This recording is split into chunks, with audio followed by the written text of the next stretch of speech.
Listo, bien, nuevamente buenas, un placer estar acá con ustedes en esta continuación de nuestro grupo de lectura de Kierkegaard, en el que estamos leyendo el texto pues empezamos a leer Kierkegaard con el texto de O lo uno o lo otro, un fragmento de vida, el famoso texto Enten Eller. Y pues bueno, ya hemos leído del primer libro, porque este libro recordemos que se compone en dos, de los papeles de A y de los papeles de B. Ya hemos leído lo que son los diapsalmatas y hemos leído los estadios eróticos inmediatos o el erotismo musical. Los videos de estas lecturas, si les quieren dar una mirada, que ya llevamos como 15 videos, se encuentran pues en el canal de Filosofía y Videojuegos. Ahí hay una lista de reproducción que es la lectura de Kierkegaard. Y pues hoy vamos a arrancar con el reflejo de lo trágico antiguo en lo trágico moderno. Hace muchos años, yo no sé si todavía lo vendían en la Panamericana esta versión de ese texto. Bueno, ahí la imagen está al revés. Soren Kierkegaard de la tragedia. Esto es una editorial que se llama Miniatura. No es una editorial demasiado conocida, pero es una editorial que publica textos pues en un formato bastante agradable. Es un texto que cabe prácticamente en la palma de una mano. No, el libro no es muy grande, es muy portable, pues por eso se llama Miniatura. Y es un texto bonito. Ahí hay una versión de este texto que vamos a empezar a leer hoy. Así que si algún día se lo consiguen, se los recomiendo. No recuerdo quién hace la traducción de este texto, pero esta es una versión argentina. Traducido por Julia López Zavalía. No la conozco. Bueno, seguramente será alguna profesora argentina con experiencia en la obra de Kierkegaard. Entonces, bueno, vamos a seguir la versión de Trota, que es la versión que hemos estado siguiendo hasta la fecha. Pero pues esta es otra posibilidad, ¿no? Esta es otra referencia. Entonces, bien, vamos a irnos allá. Vamos a ir a la página 157, tal como la tenemos nosotros acá puesta. Y en la página, 157 del texto, que es más o menos como si no me falla, como el 80 acá, perfecto. El reflejo de lo trágico antiguo en lo trágico moderno. Y el título es significativo y es un estudio estético, claramente, en contexto kierkegaardiano, donde básicamente lo que nosotros vamos a mirar ahí es, pues esto, la relación que existe entre la tragedia antigua y la tragedia moderna, en particular en la figura de Antígona. Recordemos, ahora lo vamos a mirar y vamos a detallarlo. Recordemos que Antígona es una de las hijas de Edipo, de las hijas que Edipo tuvo con Yocasta. Yocasta era la mamá de Edipo, bueno, todos conocemos la historia de Edipo. Y Antígona, hay toda una tragedia en torno a la figura de Antígona, ¿no? De hecho, pues es muy conocida la Antígona de Sófocles. Valdría la pena echarle una mirada, leerla. Seguramente, pues más adelante se las muestro y la compartimos. Y oye, pues si la leemos para Entrochea, sería chévere. Pronto podemos hacer algunas referencias. Ensayo de aspiración fragmentaria, leído ante los cofrades cosepultos, ¿no? Ya habíamos dicho que esta palabra en griego significa los cofrades cosepultos, los que hemos sido enterrados a la vez. Y bueno, ahí está, Kierkegaard se considera uno más de la cofradía de estos hermanos cosepultos. Entonces, pues vamos a arrancar con la lectura. Dice: en el caso de que alguien dijese lo trágico siempre será lo trágico, yo no tendría demasiado que objetar, puesto que en efecto todo desarrollo histórico yace invariablemente dentro del contorno del concepto. Esto es una tesis profundamente hegeliana, ¿sí?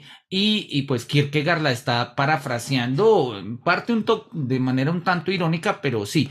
Recordemos que para Hegel la realidad se captura, se comprende, se capta en un concepto. Y lo que nosotros tenemos del concepto son representaciones. Entonces, hay un concepto de la belleza y la belleza se expresa en múltiples representaciones históricamente. ¿sí? Todo desarrollo histórico no es más que el desarrollo de un concepto, eso es una tesis hegeliana. Tenemos un concepto de Dios, pero el concepto de Dios se desarrolla históricamente en muchas representaciones. Hay un concepto de la justicia, pero el concepto de la justicia se desarrolla históricamente en muchas representaciones. Y pues hay un concepto de lo trágico, y lo trágico se desarrolla históricamente en muchas representaciones. Entonces Kierkegaard dice, sí, en principio podemos partir, pero vamos a mirar cuáles son los matices. En el supuesto de que sus palabras signifiquen algo, y obviamente es una crítica a Hegel, y de que por tanto quepa suponer que la palabra que figura en dos ocasiones, es decir, lo trágico, no constituye un insignificante signo de paréntesis que rodea una nada insustancial, lo que aquel debió de querer decir es por fuerza que el contenido del concepto no destrona el concepto, sino que lo enriquece, O sea, la expresión lo trágico siempre será lo trágico, dice Kierkegaard, o es algo vacío, ¿sí? O realmente tendría que expresar la idea de que un concepto no destrona un concepto, sino que lo enriquece. Bien, eso es también una tesis hegeliana, repito, él la está reconstruyendo. Por otro lado, seguramente no habrá escapado a la atención de ningún observador aquello en cuya consagrada posesión cree estar el público lector y asiduo del teatro, como si se tratara de los dividendos logrados por diligentes conocedores de arte, a saber, que hay una diferencia esencial entre lo trágico antiguo y lo trágico moderno. Sí, esto fue un debate muy importante, sobre todo en el neoclasicismo francés, siglo XVIII, por allá en 1700, Molière y compañía consideraban que había una diferencia entre lo que era la tragedia antigua, Sófocles, Esquilo, Eurípides, y las formas trágicas del mundo moderno, ¿sí? Y pues justamente Kierkegaard está tomando un debate en esta pregunta, e incluso nosotros podríamos hacernos la pregunta hoy, y ese debate pues aplicaría a nosotros. ¿Habría una diferencia entre el concepto de arte de tragedia antiguo, moderno y actual, posmoderno, contemporáneo, como lo querramos llamar?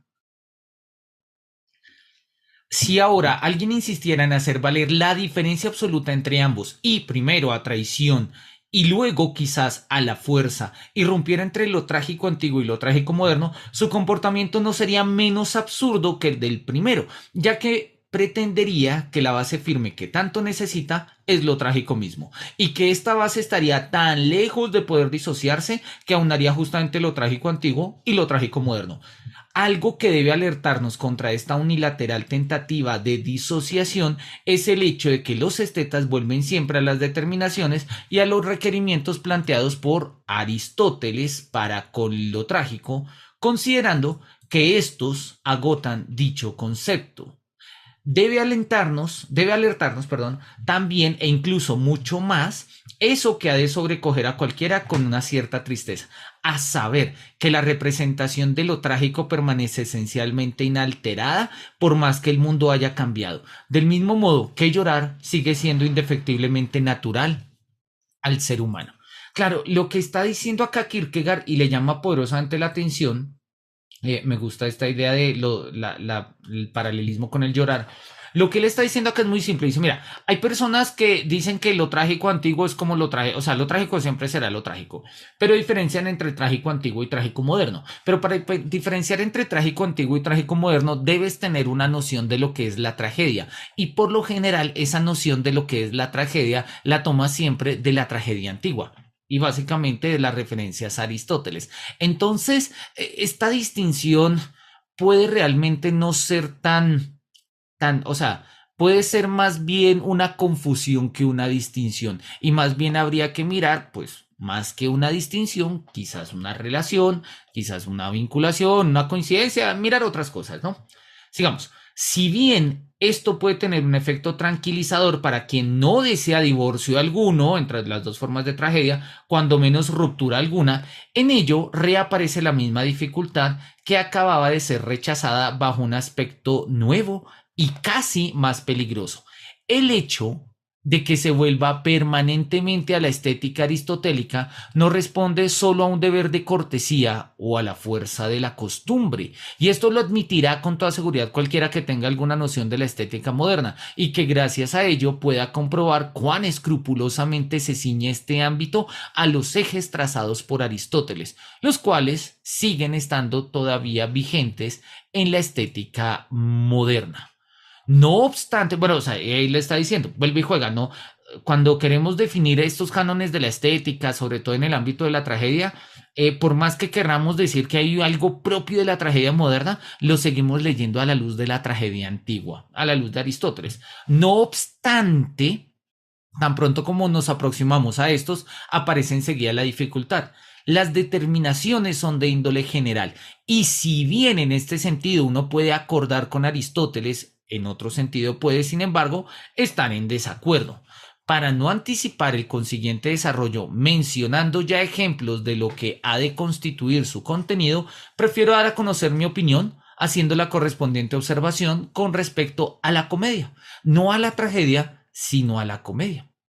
Si un esteta de antaño hubiese dicho que lo que la comedia presupone es carácter y situación y lo que busca despertar es la risa, esto bien podría ser reiterado una y otra vez. Pero tan pronto como uno reflexionara sobre cuán diverso es lo que hace reír a un hombre, se cercioraría de inmediato del enorme spatium que tal requerimiento ocupa. Entonces, ¿qué es lo que está diciendo? ¿Qué es lo que le interesa acá a Kierkegaard? ¿Sí? Al comparar la tragedia con la comedia. De hecho, vamos a ponerlo acá como referente. Comparación, tragedia, comedia. ¿Qué es lo que le está interesando acá a Kierkegaard? Que es algo llamativo. Él dice, mira, para entender qué es la tragedia, podemos diferenciar entre tragedia antigua y tragedia actual o tragedia moderna. Sin embargo, cada vez que vamos a mirar eso, miramos lo que es la tragedia para los antiguos. Entonces, parecería que no pudiésemos separarnos. Sin embargo, hay momentos en los que entendiendo lo que es la tragedia para los antiguos, consideraríamos que hay cosas que pues no son trágicas, no son trágicas, ¿sí? Por ejemplo, hay tragedias en el mundo antiguo que terminan con la muerte de la pareja. Hoy en día eso podría ser más bien algo, no una tragedia, sino una liberación, ¿sí? Podría ser. Y él dice, pero quizás es más fácil en el plano de la comedia, ¿no? Y entonces decimos, mira, si alguien nos hubiera dicho que la comedia consiste, ¿sí? En poner una situación y un carácter, ¿sí? Un carácter y una situación que nos hagan reír, ¿sí? Entonces nosotros decimos, pues sí, eso también vale para nosotros, eso es la comedia. Pero en el momento en el que miramos qué es lo que hacía reír a los griegos y qué es lo que nos hace reír a nosotros, pues nos damos cuenta de grandes diferencias, ¿no? Hay varias comedias, de hecho nos va a mostrar por acá, adelante nos aparecen las comedias de Aristófanes. También vamos a tener en la antigüedad las comedias de Plauto. Plauto tiene una comedia muy interesante, a mí me parece más una tragedia. De hecho, nunca le he visto la parte cómica, que la obra se llama el verdugo de sí mismo o el hombre que se castiga a sí mismo. Miramos a ver si de casualidad tengo acá a la mano las obras de Plauto y la mostramos. Plauto es un escritor romano, creo que es contemporáneo a Séneca, más o menos siglo I después de Cristo. Y él se hizo famoso precisamente pues por sus comedias. Y una de sus comedias, repito, lleva el nombre de El hombre que se castiga a sí mismo o El verdugo de sí mismo. Y pues tiene, donde aparece la famosísima frase que se le atribuye a San Agustín y a muchos, pero que originalmente está en Plauto de soy un hombre y vivo entre los hombres y nada de lo humano me es ajeno.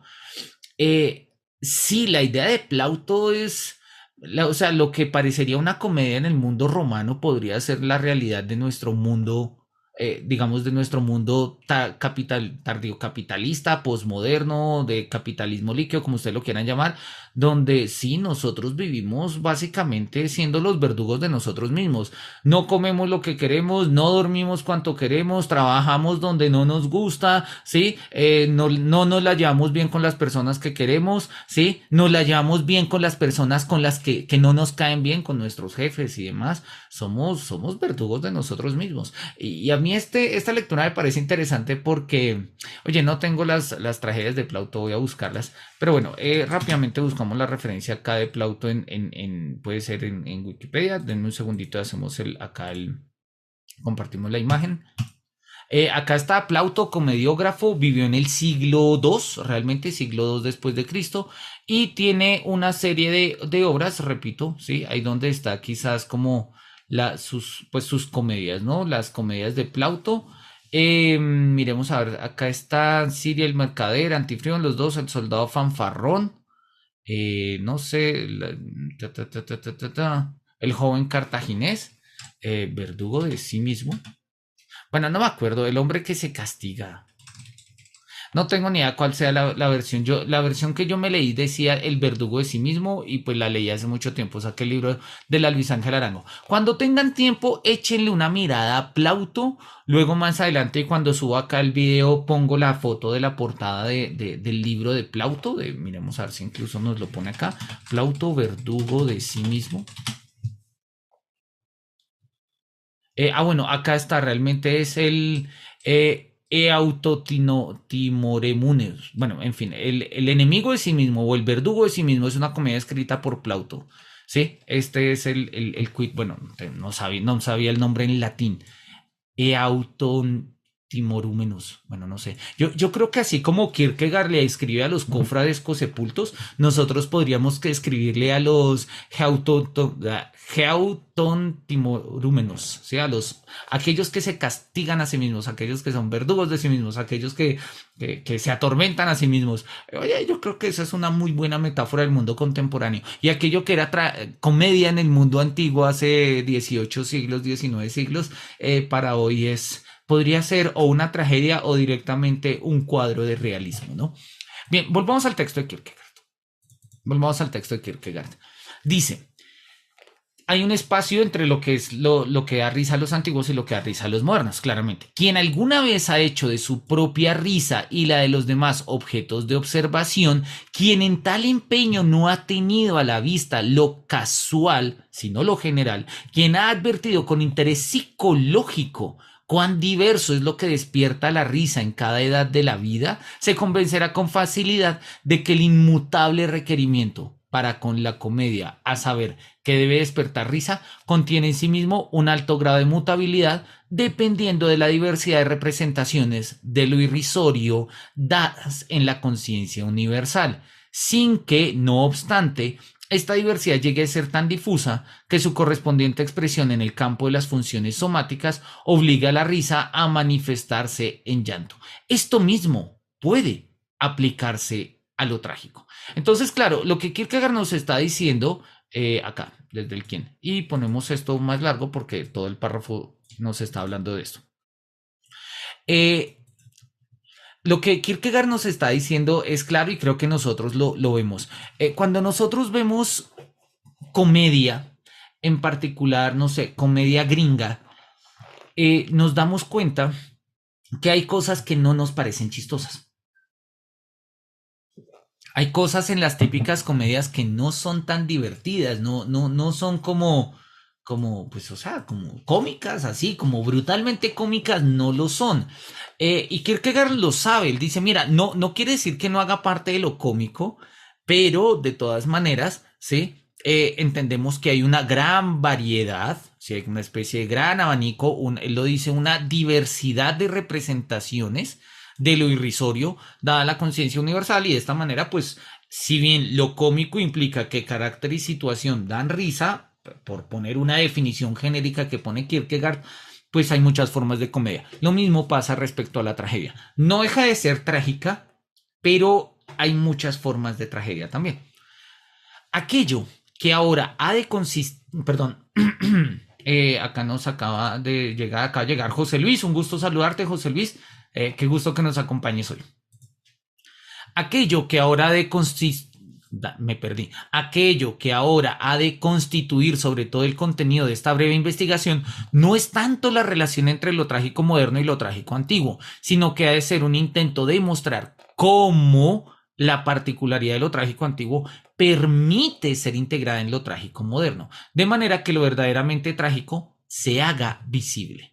Entonces, la tesis de Kierkegaard es muy interesante y vamos a ponerla acá porque pues precisamente esta es su tesis, ¿no? Su tesis no es simple y llanamente, ¿sí? Decir que hay una relación entre lo trágico antiguo y lo trágico moderno. No, no es cualquier relación, ¿sí? La tesis de Kierkegaard es que lo trágico antiguo queda inserto, queda integrada en lo trágico moderno. Vamos a ponerla en otro color ahí para dejarla señalada. Listo, vamos a ponerla en azul. ¿Sí? Lo trágico antiguo permite ser integrado en lo trágico moderno. Y ahí tenemos como el quid del asunto.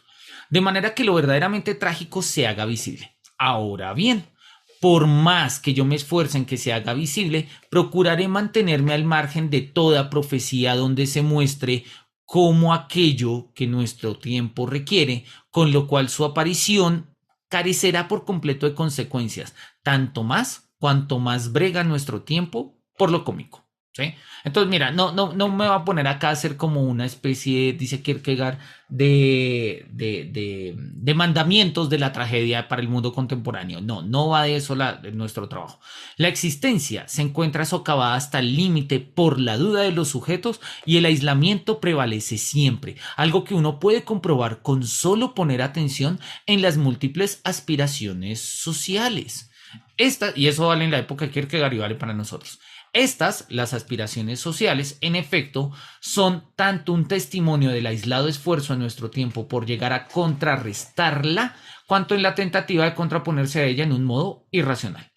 El aislamiento estriba siempre en hacerse valer como numerus. Cuando uno quiere hacerse valer como uno solo, el resultado es el aislamiento. En este punto me darán la razón todos los que tengan afición por las asociaciones, sin que por ello puedan o quieran reconocer que se trata exactamente del mismo aislamiento cuando son 100 los que quieren hacerse valer pura y exclusivamente como un centenar. Claro, es una pregunta muy interesante sobre el tema del número, eh, que esto tiene dos paticas, digámoslo así. La primera patica tiene que ver con la ciencia de la lógica de Hegel. Hegel establece, miremos, esta creo que sí la debo tener relativamente a mano. Hegel establece en la ciencia de la lógica que las determinaciones cuantitativas terminan siendo determinaciones cualitativas. Eso es parte fundamental de la tesis de Hegel, ¿sí? Acá tengo, en un segundito, no, pero esto es un fragmento que leímos alguna vez en una clase. Un segundito, a ver si tengo acá el documento entero. Dice de la ciencia de la lógica de Hegel. Bueno, nada más necesitamos el índice, así que este texto me debería servir. Sí, pero necesitamos el índice un poco más desarrollado. Bueno, no pasa nada, lo voy a explicar y luego también se los muestro. Para Hegel, en esta versión creo que es la traducción de Rodolfo Mondolfo, si mi memoria no me falla. Para Hegel, y esto es un elemento clave de su propuesta, filosófica, ¿sí?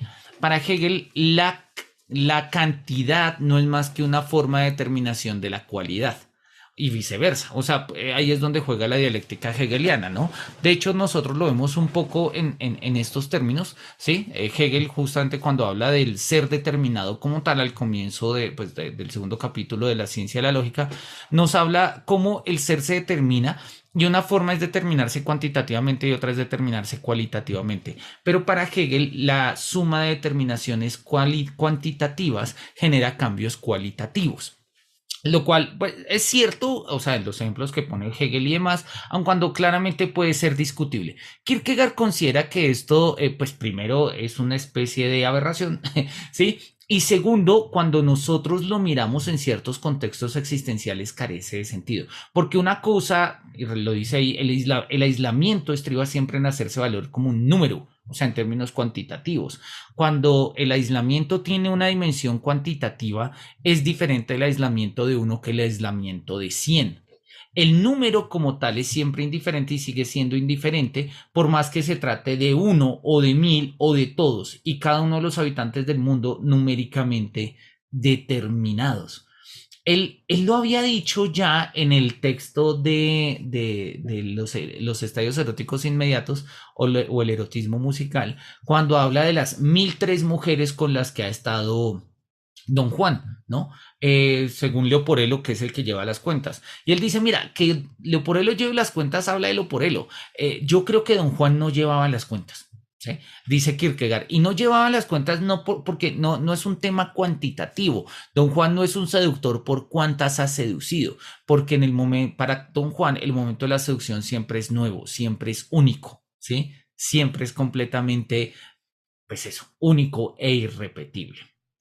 Y algo va a pasar acá similar con el ámbito de la tragedia y pasa también con el ámbito de la comedia. Pero miremos cómo lo desarrolla. Por ello, empezando por su principio, este espíritu asociacionista es tan revolucionario como el espíritu al que pretende contraponerse. Cuando David quiso averiguar la justa medida de su poder y de su gloria, hizo contar a su gente. En nuestro tiempo cabe decir, en cambio, que las gentes, para averiguar su significación en comparación con un poder superior, se cuentan a sí mismas. Oye, mira, y hoy en día, ¿sí? Que nosotros contamos, ¿sí? Contamos a nuestros seguidores por likes y redes sociales y tal, en las redes sociales. Sí, completamente de acuerdo con Kierkegaard, ¿no? Cuando las gentes hoy en día quieren averiguar su significación, ¿sí? Se cuentan a sí mismas y entonces dicen, hey, pero es que yo tengo 1000 seguidores en Instagram. Sí. Todas estas, pero todas estas asociaciones llevan el sello de la arbitrariedad. A menudo son creadas con un fin casual que depende naturalmente de la asociación. Completamente de acuerdo. ¿Y qué es lo que nos está diciendo Kierkegaard? En el fondo, en eso reside la comedia, en eso reside la tragedia, ¿sí? En que arbitrariamente nosotros entendamos algo como trágico o en que convencionalmente y por asociación entendamos algo como cómico.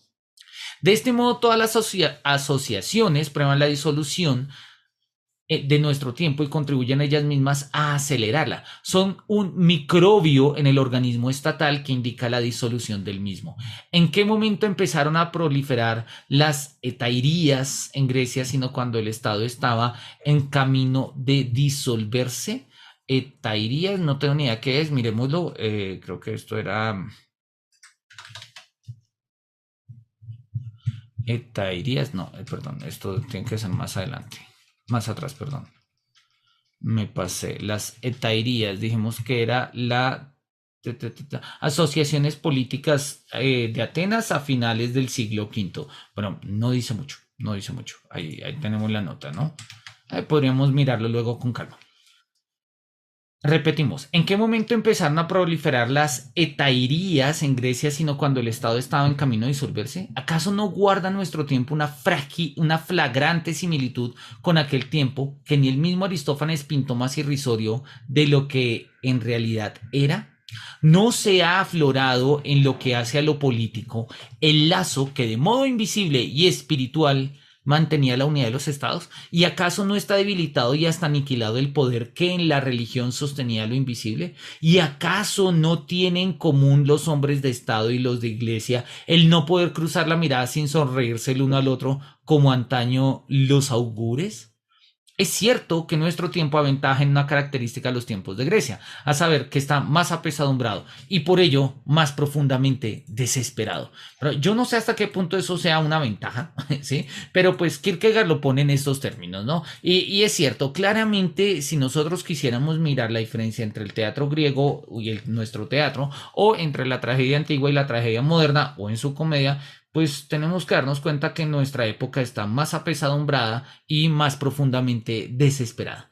Así, nuestro tiempo está lo suficientemente apesadumbrado como para saber que aún hay otra cosa llamada responsabilidad y que ésta significa algo. Por ello, si bien todos quieren gobernar, nadie quiere tener la responsabilidad. Completamente de acuerdo. Me gusta eso, ¿no? Todos quieren mandar, pero nadie quiere hacerse responsable. Marquardt lo dice de una manera muy bonita. Dice, El éxito siempre tiene padres, padres empíricos y el fracaso tiene padres metafísicos, ¿no? O sea, cuando las cosas salen bien, uno dice, sí, yo, gracias a mí y a mi equipo. Pero cuando algo sale mal, es como, no, mira, las circunstancias, el cronograma, la competencia, la falta de información. Y te apunta a esto. Y esto no se daba en el mundo griego, en parte porque en el mundo griego no había responsabilidad. Y no había responsabilidad, no en el teatro, porque el teatro hace parte, recordemos que para los griegos el teatro hacía parte de los rituales a Dionisios. Y en estos rituales a Dionisios, básicamente, pues era, o sea, el teatro era un acto religioso, de entretenimiento y demás, sí, pero era religioso. Y por lo mismo, en el teatro había una altísima participación de lo divino. Y una de las formas más altas de participación de lo divino en el mundo antiguo, en el mundo griego, es la presencia del destino, ¿sí? Y pues cuando hay destino no hay responsabilidad o no del todo, ¿sí? Entonces pensemos, no sé, las tragedias de Esquilo, cuando Apolo se le aparece a Orestes y le dice, Orestes, tienes que matar a tu mamá y Orestes lo hace, pues, ¿por qué? ¿Por qué lo hace? Sí, o sea, y llegan las diosas de la venganza y Orestes dice, mira, no es mi culpa, fue Apolo el que me mandó. Y las diosas de la venganza le dicen, sí, nosotros sabemos, pero nosotras venimos porque es nuestra tarea cuando hay crímenes de sangre. Y finalmente llega Atena y resuelve el asunto y demás. O sea, todo se resuelve en el ámbito del destino. No hay tanto como responsabilidad. En cambio, el mundo contemporáneo, dice Kierkegaard, está sobrecargado de responsabilidad para bien y para mal. Y en este caso, en sociedades profundamente desesperadas y apesadumbradas, pues la responsabilidad hace parte de estas motivaciones. ¿Sí? Es una versión bastante pesimista de la responsabilidad la que nos está ofreciendo acá, ¿no?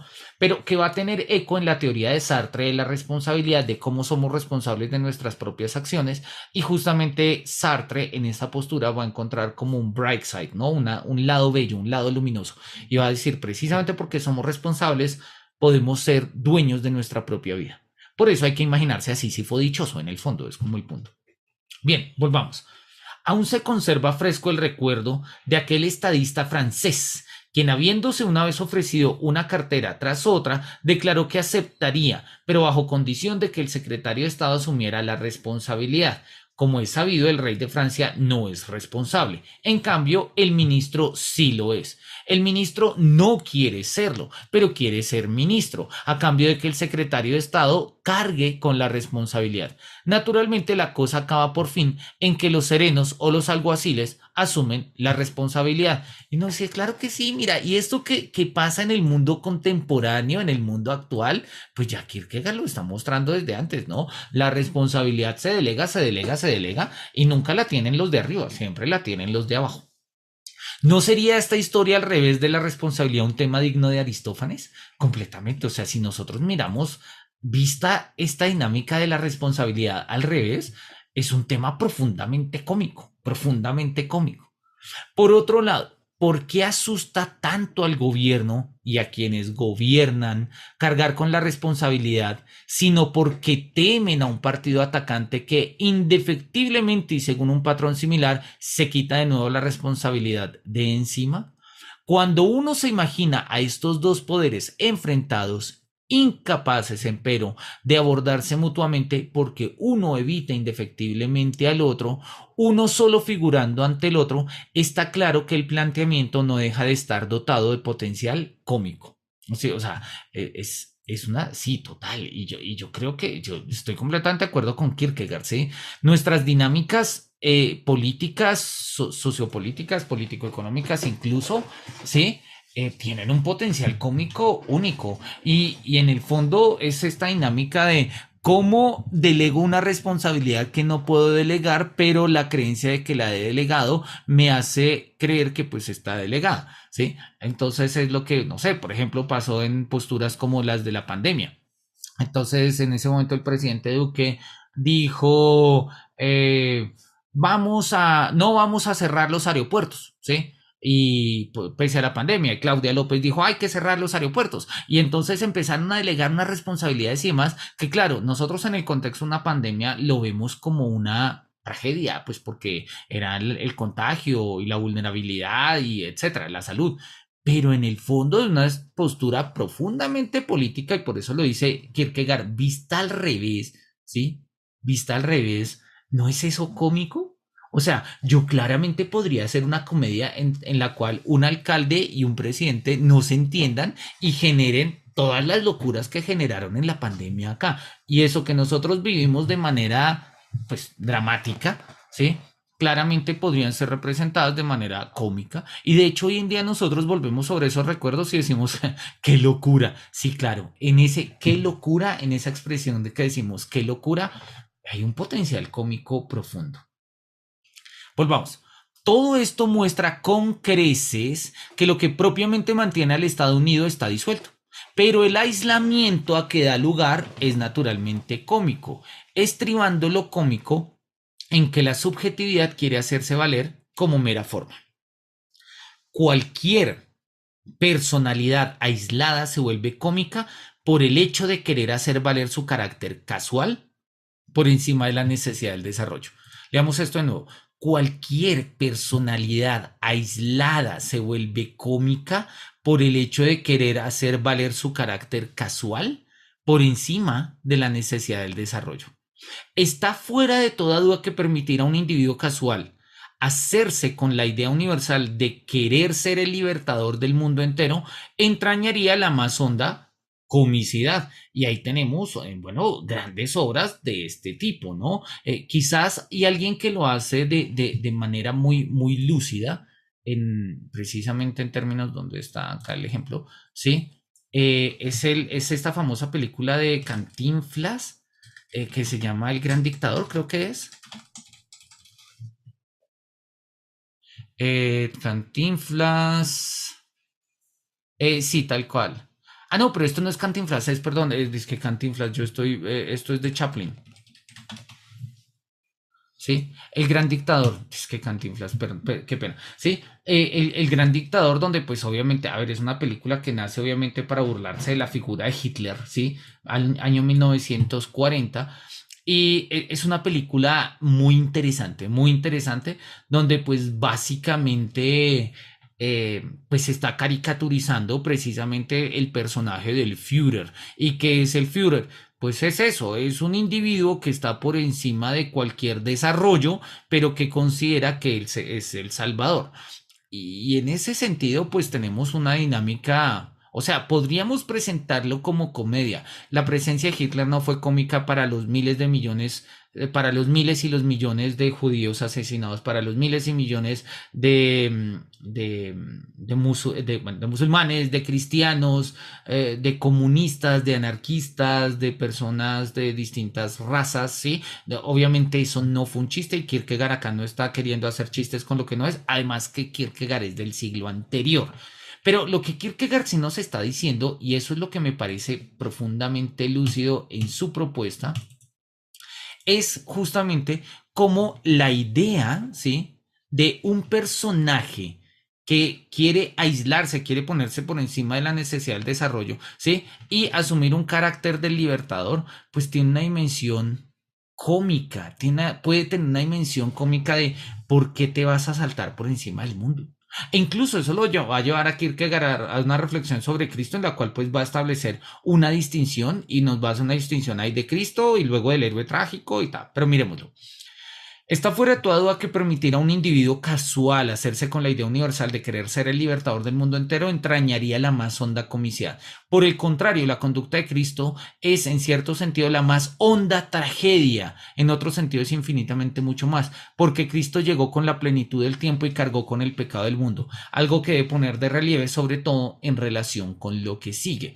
O sea, lo que nos está diciendo es, mira, todas estas personas que quieren hacerse, que quieren creer que son como el centro del mundo, ¿sí? Y que es la tragedia gira en torno a ellos, no lo son, ¿sí? Y sobre todo si son hoy en día, como lo decimos, personas que miramos nuestra valía en términos de significación en comparación de cantidad contándonos a nosotros cuántos están de acuerdo en que mi tragedia es la más trágica y cuántos están de acuerdo a darle like a mi tragedia y cuántos le dan corazoncito y todo ese tipo de cosas, ¿no? Kierkegaard está diciendo, sí, obviamente eso tiene un carácter profundamente cómico y transforma el sentido de la tragedia. Pero no así la figura de Cristo. La figura de Cristo tiene un matiz completamente diferente y lo vamos a mirar después. Bueno, de hecho, él lo va a mostrar a continuación y al final lo va a mostrar un poco más adelante. Como es sabido, Aristóteles indica dos cosas como origen de la acción de la tragedia. La dianoia kai etos. Dianoia kai etos. Esto es lo que significan estas palabras en griego. Dicho en otros términos, raciocinio y carácter. Hay tragedia si hay raciocinio y hay tragedia si hay carácter. Si no hay raciocinio, si no hay conciencia, no hay tragedia. Esta es la misma idea que habíamos visto y que aparece claramente en el texto del mito de Sísifo, cuando Camus, miremoslo acá, cuando Camus considera que la parte trágica del castigo de Sísifo es justamente el momento pues, el momento en el que Sísifo es consciente, en el momento de la tragedia, ¿no? Este es el libro entero del mito de Sísifo. Vámonos por allá. Esto debe ser, no sé, como la última página, supongo. Acá. Este es el mito de Sísifo, el capítulo del mito de Sísifo en el libro del mito de Sísifo. Y dice acá lo siguiente, dice, bueno, Sísifo tiene que subir la piedra y la piedra cae, ¿no? Y dice, sí, Camilo, lo siguiente, ¿sí? Al final del largo esfuerzo medido por el espacio sin cielo y el tiempo sin profundidad se alcanza la meta. Sísifo sube la piedra. Y en ese momento ve entonces cómo la piedra desciende en algunos instantes hacia el mundo inferior desde el que habrá de volver a subirla. O sea, en ese momento Sísifo no puede hacer nada. Sísifo simplemente puede ver rodar la piedra. Y dice Camille, Sísifo me interesa durante ese regreso, durante esa pausa, ¿sí? En ese momento en el que no puede hacer nada y tan solo puede reflexionar. Un rostro que sufre tan cerca de las piedras es ya el mismo piedra. Veo a ese hombre volver a bajar con paso lento, pero igual hacia el tormento, cuyo fin no conocerá jamás. Esta hora es como una respiración y vuelve tan seguramente como su desdicha, es la hora de la conciencia. Claro, en el momento en el que, y por eso para Camille en este texto, este es el momento trágico. Este es el momento de todo el castigo de Sísifo, este es el momento trágico. O sea, mientras está subiendo la piedra, ¿sí? Pues es el esfuerzo, es el ejercicio, es, digamos, toda la práctica física de la dinamis, ¿no? El ejercicio y demás. Pero en el momento en el que uno ve caer la piedra, en el momento en el que uno ve fracasar todos sus esfuerzos, en el momento en el que uno se da cuenta de lo absurdo de lo que está pasando, ¿sí? Ahí, en ese momento de conciencia, surge el elemento de la tragedia. Y esa es la tesis que a Kierkegaard le interesa, ¿sí? Dianoia kai etos, raciocinio y carácter son aspectos fundamentales de la tragedia. Son aspectos fundamentales de la tragedia. Entonces vamos a ponerlo acá. Bueno, esto es el tema de Cristo, vamos a dejarlo ahí porque más adelante va a resultar interesante entender hasta qué punto, pues, la salvación puede tener como fuente una tragedia o no. Pero miremos acá lo que son los elementos de la tragedia, que ya dijimos son dos. Uno, conciencia y dos, carácter. Listo. Destaca además que lo principal es el telos, la finalidad, y que los individuos no actúan para representar sus caracteres, sino que sino que estos son incorporados en función de la acción. Son incorporados en función de la acción. Se contrasta aquí una clara divergencia con respecto a la tragedia moderna, ¿sí? Y ahí tenemos una nota al pie, vamos a mirarla a ver qué nos dice. Dice que es la nota... acá, bueno, dice que habría que confrontar Hegel, ¿no? Vorlesungen über die Ästhetik, ¿no? Las lecciones de... Realmente la única nota que nos va a decir algo diferente es la 15. Bueno, volvamos entonces. Se constata que una clara divergencia con respecto a la tragedia moderna. Aquello que es precisamente característico de la tragedia antigua es que la acción no resulta sin más del carácter, que la acción no se refleja de manera suficiente en lo subjetivo, sino que la misma acción tiene un cierto grado de pasividad, por lo que habíamos hablado del destino. Por ello, la tragedia antigua no ha cultivado tampoco el diálogo hasta convertirlo en una reflexión exhaustiva de todo, que todo lo asimila. Propiamente tiene en el monólogo y en el coro los discretos móviles para el diálogo, ya sea que el coro se aproxime más a la sustancialidad épica o al ímpetu lírico, aquel indica, en cualquier caso, algo así como un plus que no se deja asimilar por la individualidad. A su vez, el monólogo es más bien la concentración lírica y dispone de un plus que no se deja asimilar por la acción y la situación, ¿no? Entonces, esta es una caracterización de la tragedia antigua. Me gusta, vamos a ponerlo acá. Caracterización, tragedia antigua. Tragedia antigua. Listo, y vamos a poner acá, subrayemos un poquito como las formas, ¿no? Aquello que es característico de la tragedia antigua, y lo voy a repetir acá un poco más además, ¿no? La tragedia antigua se caracteriza por eso.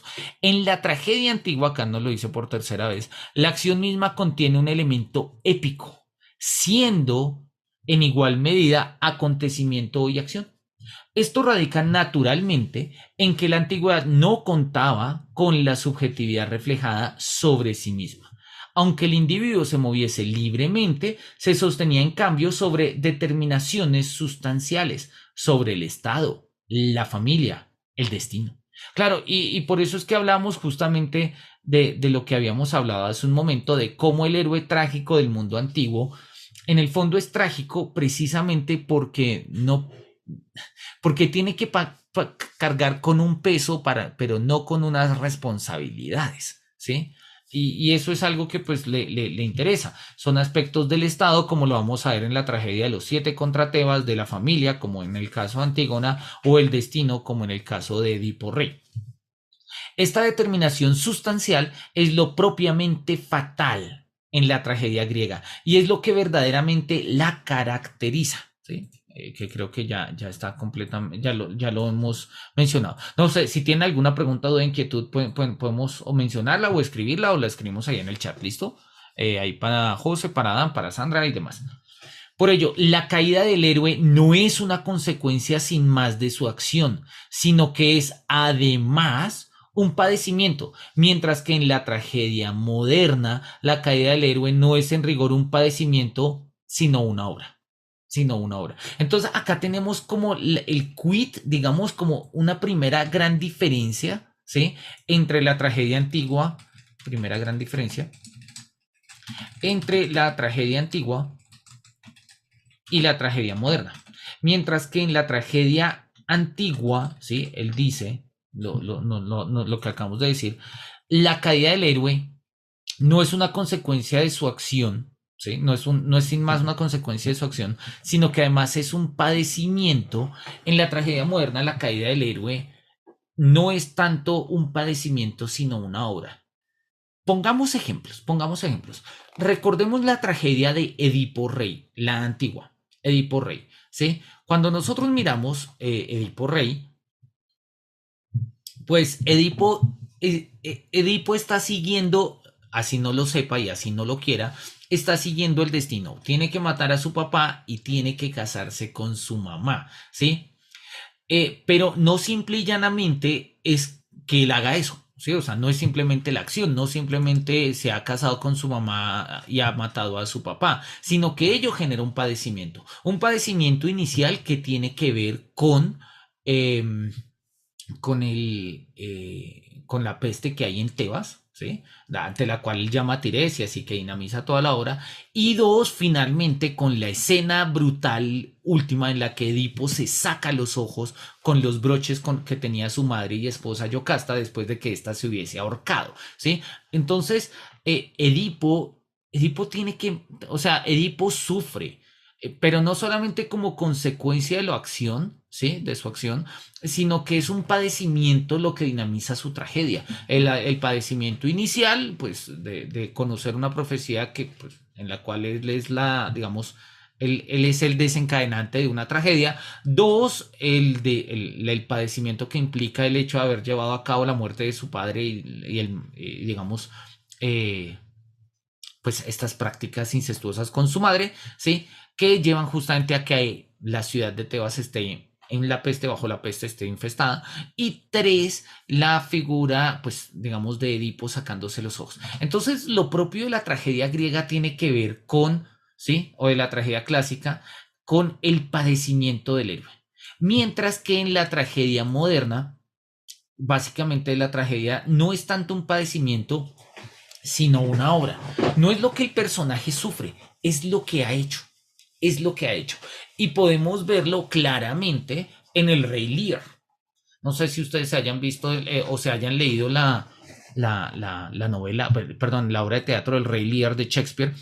Hay una versión muy buena que a mí me gusta del Rey Lear de la BBC de Londres. No sé si esté por acá. Miremos a ver si de pronto hay una versión King Lear, pero esta es del 75. Hay una versión más moderna. Acá está, hay un tráiler del 18. Yo me vi una intermedia. Bueno, no sabía que había una acá en el 18, del 2018. Habrá que verla, habrá que verla. Cuando tengan tiempo, échenle una mirada al Rey Lear. El Rey Lear es una de las obras, pues a mi juicio, culmen de Shakespeare. Hamlet es increíble y Hamlet es una locura. Hamlet está fuera de concurso. Pero el Rey Lear está perfecta, es perfecta. Nada le sobra, se deja entrever, uno adivina. Hamlet enloquece, como Hamlet enloquece se vuelve un poco, digamos, imprevisible, pese a que la obra en conjunto está muy bien armada. La locura de Hamlet le da una especie de indeterminación a la obra, pero el Rey Lear es clarísima desde el comienzo, y la tragedia del Rey Lear no es el padecimiento como en Edipo, que padece el destino, padece una peste, no, en el Rey Lear es lo que él hace, y lo que él hace es básicamente traicionar a su rey bajo una promesa algo ambigua de unas brujas que aparecen ahí al comienzo de la obra, ¿sí? En virtud de las cuales, pues, él podría ser rey y su esposa podría ser reina, ¿no? Y uno de los personajes femeninos más interesantes, más osados que hay en toda la historia de la literatura, creo yo, es justamente la esposa del rey Lear, ¿no? Eh, del Rey Lear, ¿no? Es interesante, es muy interesante. Cuando tengan tiempo, échenle una mirada a la obra. Y ahí podemos tener nosotros un ejemplo muy claro en el cual como la distinción entre la tragedia antigua y la tragedia moderna, pues se da en eso, mientras que el héroe antiguo sufre, ¿sí? El héroe moderno digamos, el héroe moderno simple y llanamente ha llevado a cabo una obra.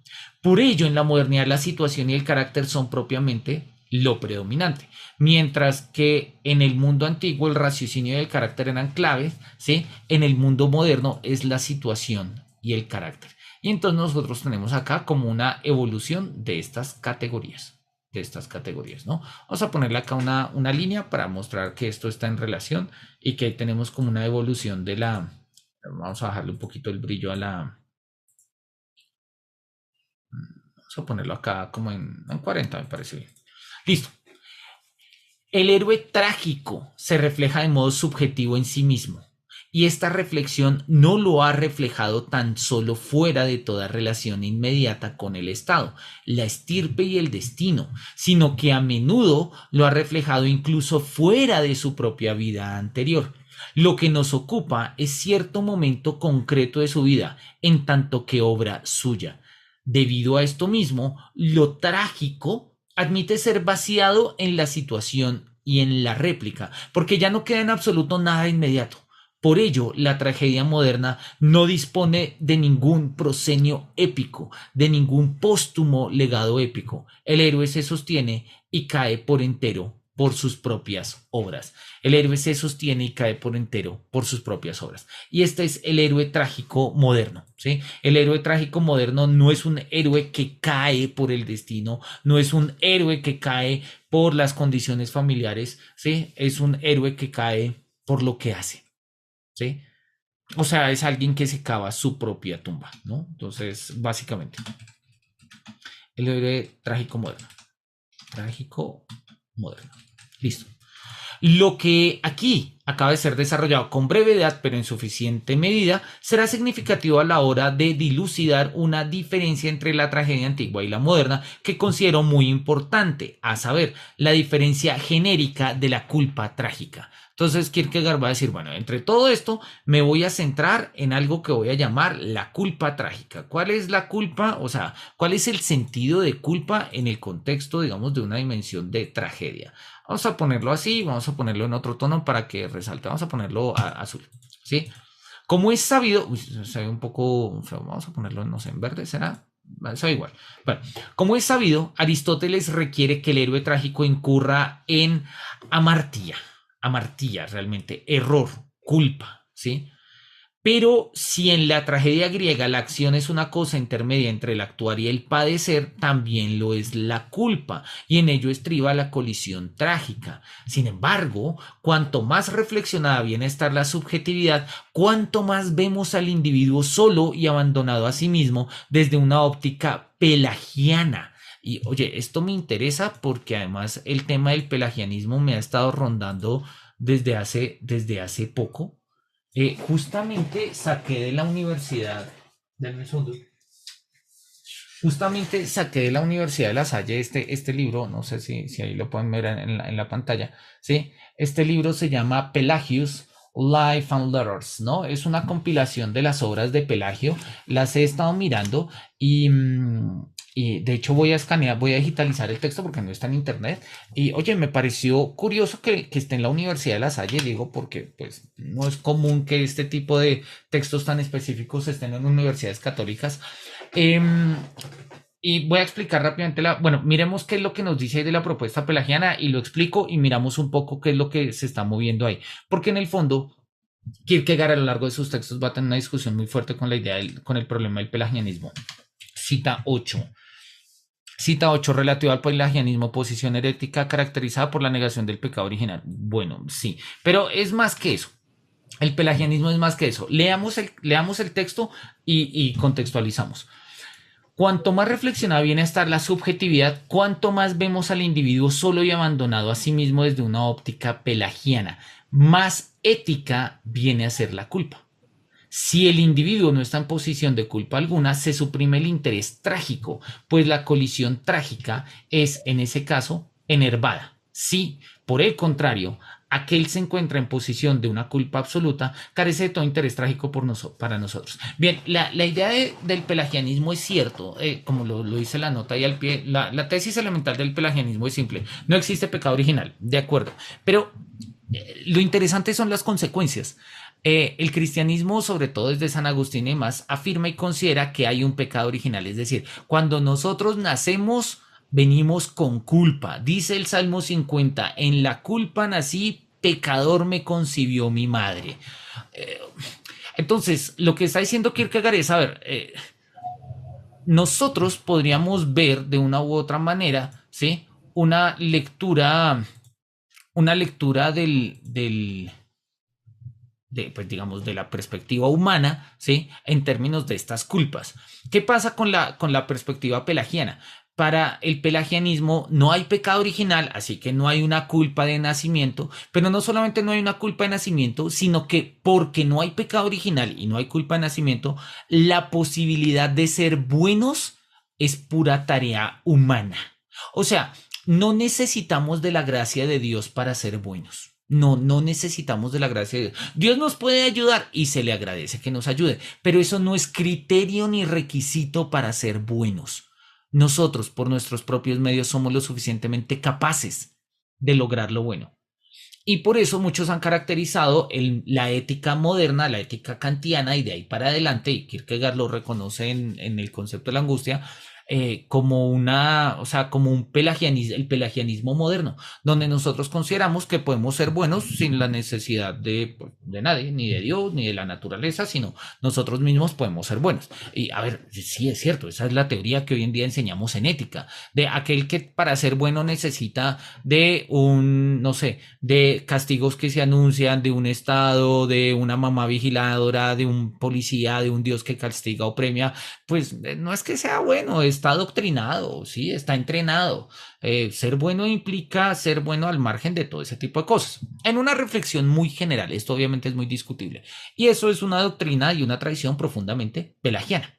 ¿Sí? Entonces, volvamos a leer el apartado y lo aclaramos. Cuanto más reflexionada viene a estar la subjetividad, cuanto más vemos al individuo solo y abandonado a sí mismo desde una óptica pelagiana, más ética viene a ser la culpa.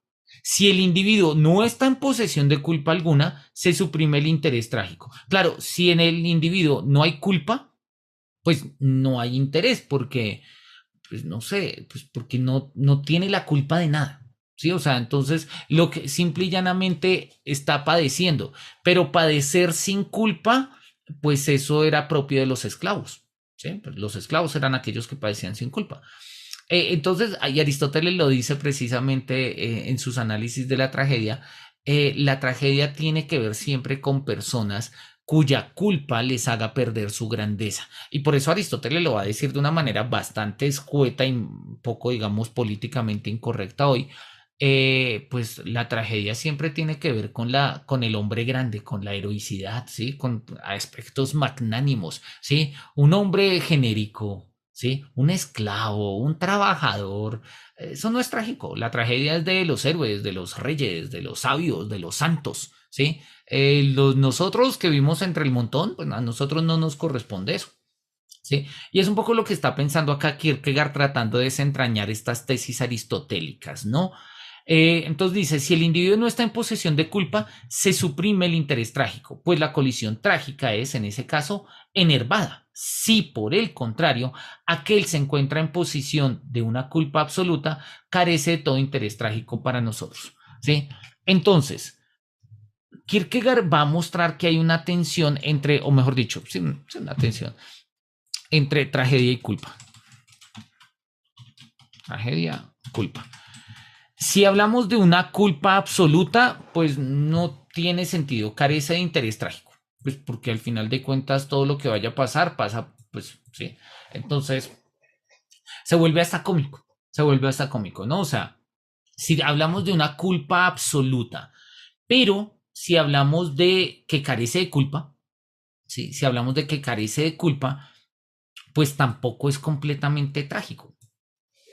Entonces, la tragedia se da en el marco de una culpabilidad, ¿sí? Que no es cero, no es nula, pero tampoco es absoluta. Es una culpabilidad relativa. ¿Y relativa a qué? Bueno, relativa a la conciencia, relativa a las obras, relativa a las acciones, también relativa a las situaciones, relativa al carácter, ¿sí? Por eso hablamos, Kierkegaard ha utilizado ese concepto de la culpa trágica, que no es la misma culpa religiosa, pese a que pues hayan culpas que como culpas pues pueden ser religiosas y trágicas, ¿no? Pero bien, retomemos esto acá. Dice Kierkegaard, no se quiere saber nada del pasado del héroe, se le echa, perdón, me salté acá.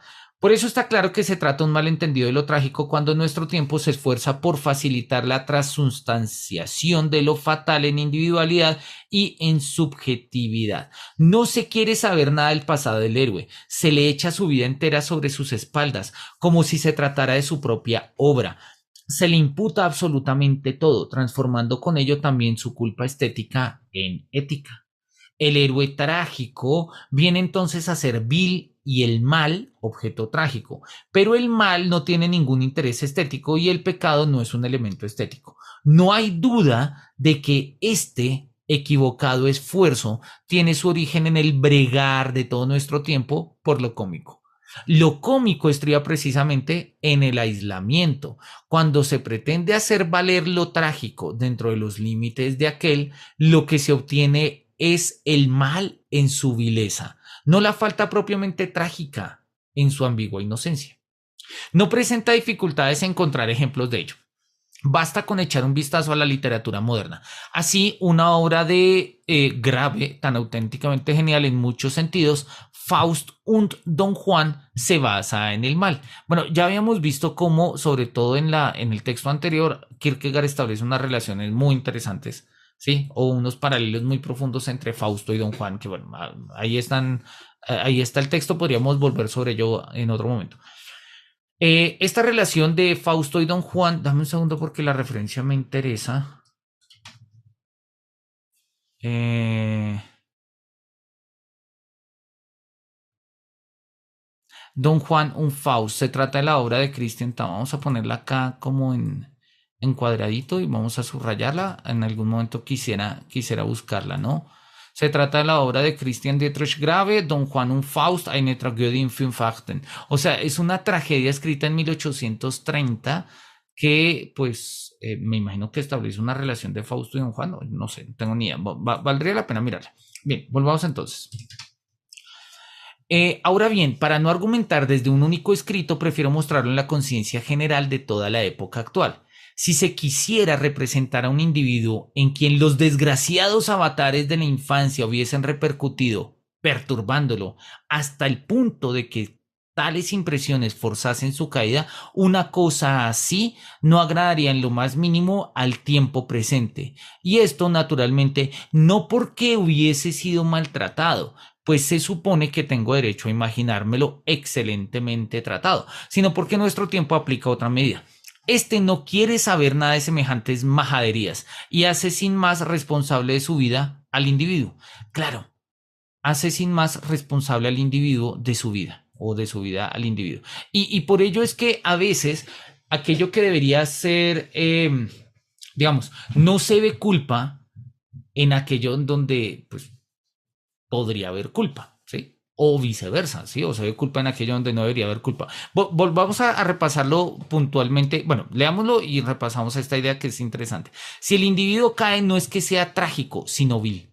Si el individuo cae, no es que sea trágico, sino vil, ¿sí? Entonces, cada quien en similares condiciones podríamos hacer cosas mejores, cosas buenas, ¿sí? Pero si alguien hace cosas malas, así sea porque, no sé, porque de chiquito tuvo una infancia difícil y le fue mal en el colegio y no lo trataron bien sus relaciones afectivas y entonces terminamos con un psicópata, ¿sí? No es que sea trágico, es malo, es malo. ¿Sí?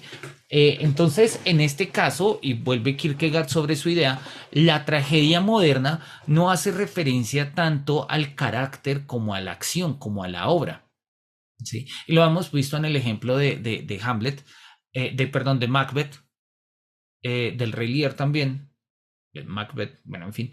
Y también lo habríamos, acabo de darme cuenta que está confundiendo el Rey Lear y Macbeth, bueno, eh, y lo podemos poner nosotros también de ejemplo cuando miramos, no sé, una figura, no sé, figuras trágicas del mundo actual, ¿sí? Del mundo actual, como pensemos nosotros, no sé, en la figura del Joker, ¿sí? La figura del Joker, sobre todo en la última película, ¿sí? La última película, la película El Joker, ¿sí? Aquella que protagonizó Joaquín Phoenix, no sé cómo se pronuncia, ¿sí?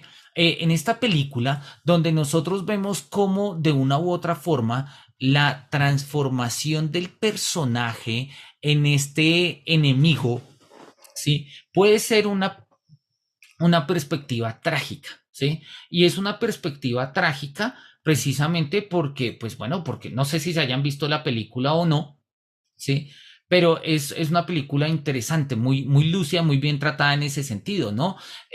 Tiene un oficio de payaso, trabaja como payaso, pero también tiene una serie de enfermedades asociadas, ¿sí? Y de tics o de tocs, no sé cómo llamarlo, ¿sí? Asociadas a este tipo de situaciones, lo cual lleva a que de una u otra forma pues transgreda los límites sociales. ¿Es un personaje trágico? Sí, pero no es un personaje trágico en el sentido antiguo, es un personaje trágico en el sentido moderno y lo es precisamente por lo que hace. ¿Y qué es lo que hace? oye, termina matando, sí, a los que están en su casa, termina matando precisamente a los que están sí, en el estudio y demás. Sandra, tienes la mano levantada, cuéntanos. Hola, sí, profesor, es que con relación a lo que estás diciendo, estaba pensando yo, bueno, y con relación a lo que estás leyendo de la culpa trágica, uno cómo podría definir entonces la tragedia actualmente en un mundo donde pues tenemos una generación de vidrio y donde hay una gran cantidad de gente que sufre de ansiedad. Entonces, digamos que el concepto de tragedia, porque mira que Kierkegaard dice que la tragedia es más que el concepto. Sí. Entonces, hoy en día, realmente, ¿cómo define uno esa tragedia si es un trágico? No, ¿cómo lo pensarías vos? Oye, esa es una muy buena pregunta y no lo había pensado y yo creo que es muy lúcida. Lo voy a seguir pensando, pero pues vamos a intentar una respuesta.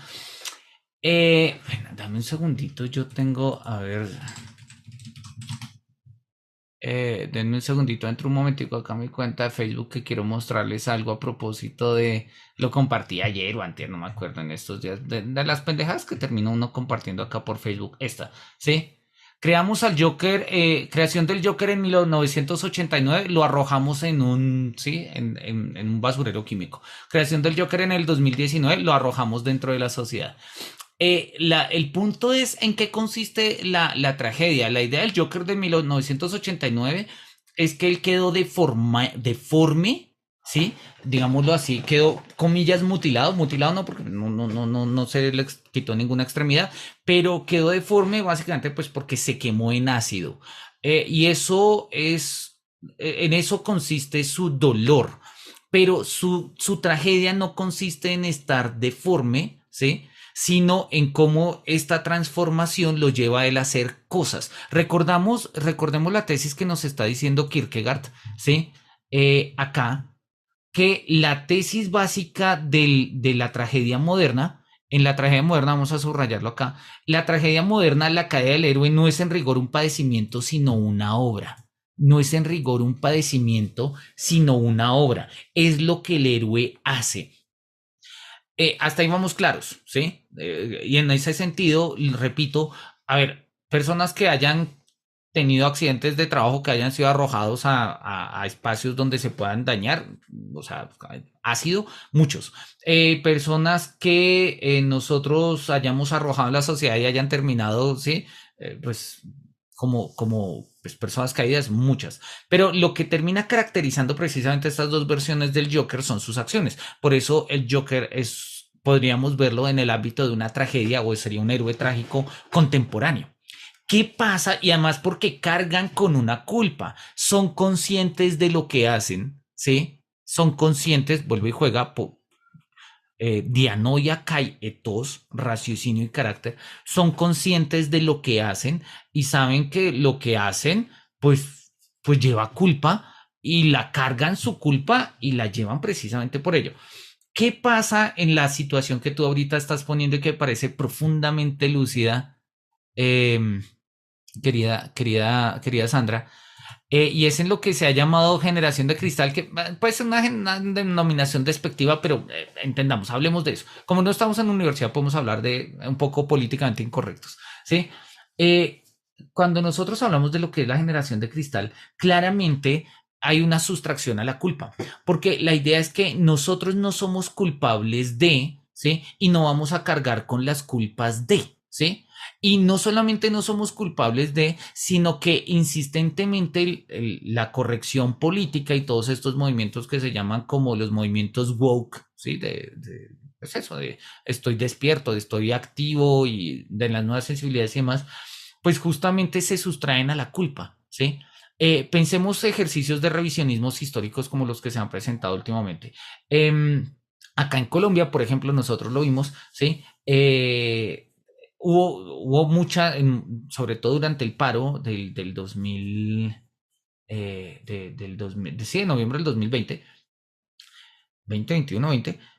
fue cuando pues hubo una gran cantidad de marchas, se destruyeron una cantidad de estatuas y entonces hubo estatuas que se destruyeron diciendo como, es que Pepito Pérez fue esclavista. Ok, sí, Pepito Pérez fue esclavista. Entonces vamos a quitar el esclavismo del mundo, pero al quitar el esclavismo del mundo es como si de una u otra forma yo estuviese haciendo algo bueno, ¿sí? No solamente quitando el esclavismo del mundo, sino quitando toda memoria posible del esclavismo del mundo, lo cual estoy haciendo algo malo. ¿Sí? O sea, algo malo me refiero a estoy privando al mundo de una conciencia histórica, pero eso no se ve como culpa ni mucho menos como tragedia. Incluso para todo esto que hoy en día llamamos generación de cristal y cultura de la cancelación, ¿sí? Incluso la idea de poder eliminar la memoria de todos los males del mundo sería algo positivo, ¿sí? Entonces, en este sentido, surge la idea, y muchos lo han llamado así, de una especie de una vuelta a un adamismo, ¿no? Un adamismo es la idea de un hombre primordial, una mujer primordial, o sea, antes de toda culpa, antes de todo castigo, antes de toda caída. Y pues obviamente en una persona o en una figura, antes de toda culpa, antes de toda caída, pues no hay tragedias, ¿sí? ¿Dónde están las tragedias, ¿sí? En este contexto. No pueden estar en sí mismos, no pueden estar en la culpa de ellos, sino que tienen que estar básicamente en la culpa de otros. Y hoy en día la tragedia, sobre todo, pues así lo estoy viendo en estos términos, y se lo escuchaba precisamente a una persona trans en estos días, ¿sí? Decía que la gran tragedia de ellos es no ser aceptados como son. Pero si me hago entender, el no ser aceptados como son no quiere decir que haya una culpa trágica en sí mismos, sino que la culpa es de la sociedad. O sea, los que están mal son los otros. Y en este sentido, pues la culpa trágica no, o sea, el héroe trágico es víctima, no es héroe, ¿sí? Y yo creo que eso hace que nosotros, digamos, que sobre todo, repito, en un contexto muy actual, sobre todo en este marco de lo que llamamos como generación de cristal y cultura de la cancelación y demás, la figura de la tragedia se desdibuje en un drama, ¿sí? Y es básicamente el drama de no ser aceptados. Alguien me llamaba la atención y yo creo que esto va a resonar un poco contigo, Sandra, que eres gran conocedora de muchas de estas historias animadas. Me decía que las actuales películas de Disney y de Pixar y demás, ¿sí? Los personajes están en el fondo, o sea, no son personajes que lleven grandes aventuras, no son personajes que lleven como grandes desarrollos, son personajes que simple y llanamente quieren ser aceptados y aprobados por su familia, ¿sí? Y si nosotros lo miramos en últimas, sí, la película esta de Encanto, sí, tal cual, Maribel, creo que se llama la chica, sí, busca ser aceptada por su familia. La película esta de Elementos, la llamita esta quería ser aceptada por su familia, sí. Incluso si nosotros miramos, o sea, son películas que giran en torno a la sensación de vínculo y aceptación, donde el héroe trágico sobre el cual, digamos, nosotros vemos que se cierne la comillas tragedia o la situación difícil, pues no es un héroe trágico, es una víctima de las circunstancias. Y yo creo que, y ahí está, creo yo, el gran problema de esta lectura de una, sobre todo una sociedad tan transparente como lo dice Byung-Chul Han, de una sociedad de cristal, o de, sí, una generación de cristal, donde pues básicamente, si no queremos ser culpables de nada, no vamos a hacer nada, no vamos a hacer nada. Y yo creo que eso vuelve precisamente con esa primera idea que habíamos visto en los Diapsalmatas de Kierkegaard.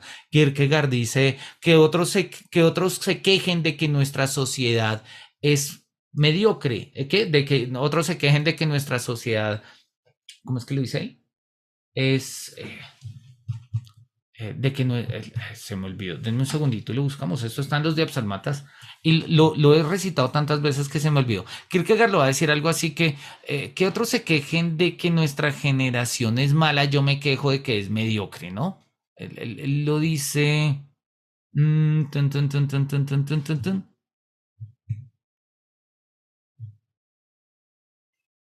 El resultado de mi vida. Acá dice, dejemos que otros se lamenten de que corren tiempos malos. Yo me lamento de que corran tiempos mediocres, ¿no? Y precisamente es eso, ¿no? Pues están desprovistos de pasión.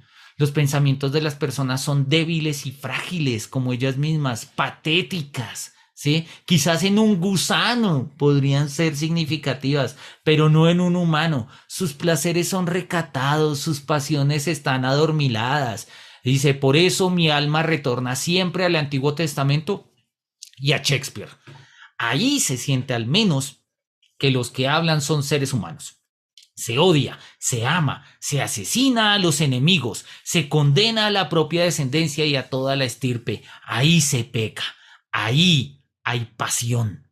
Sí, es un poco la idea, ¿no? Estos tiempos falta de pasión. Y claramente yo creo, y eso lo veíamos con Adam, que en el texto, hicimos un curso ahorita en La Salle que terminamos en estos días de temor y temblor, como para Kierkegaard, o sea, la expresión más alta de la existencia humana, en particular, pero la forma más alta de la existencia es la pasión. Y yo creo que uno de los problemas a los que nos lleva a pensar esta pregunta sobre la tragedia en contextos de, de la cultura de la cancelación, sobre todo, que están asociados un poco a lo que llamamos como esta generación de cristal, cultura de cristal, es la idea de que pues es una generación desapasionada, desapasionada.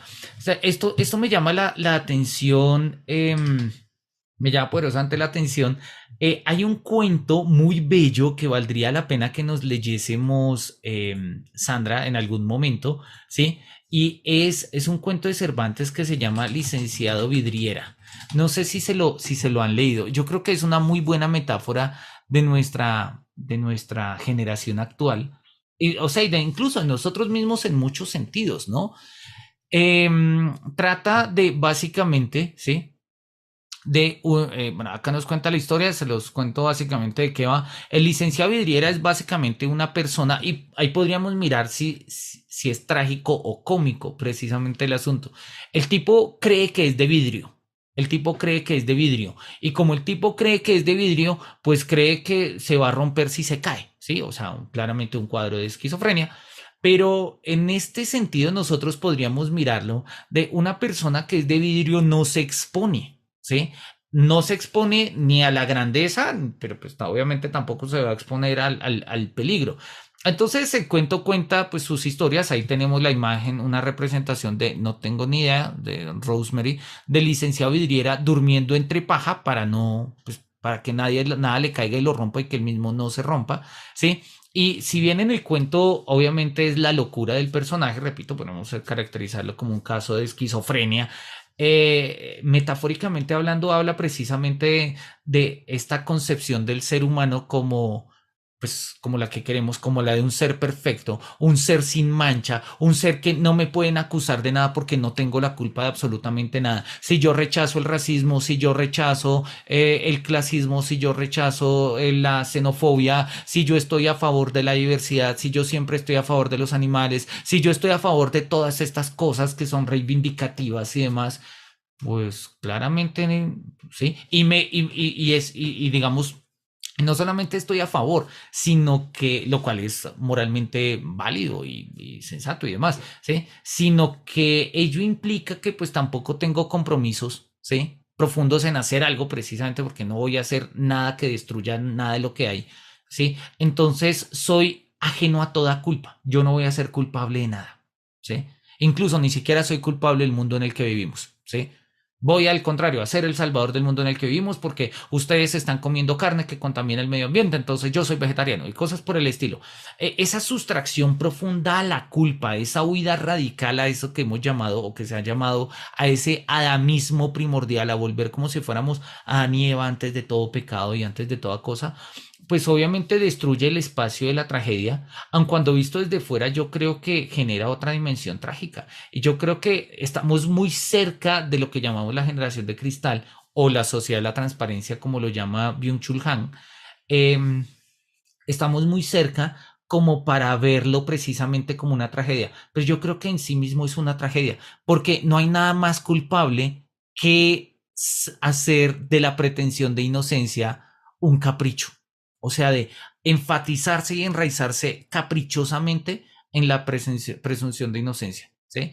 Y yo creo que puede ser como una reflexión interesante. No sé cómo lo veas, Sandra, no sé, pues he hecho un carretazo largo, pero no sé cómo lo veas.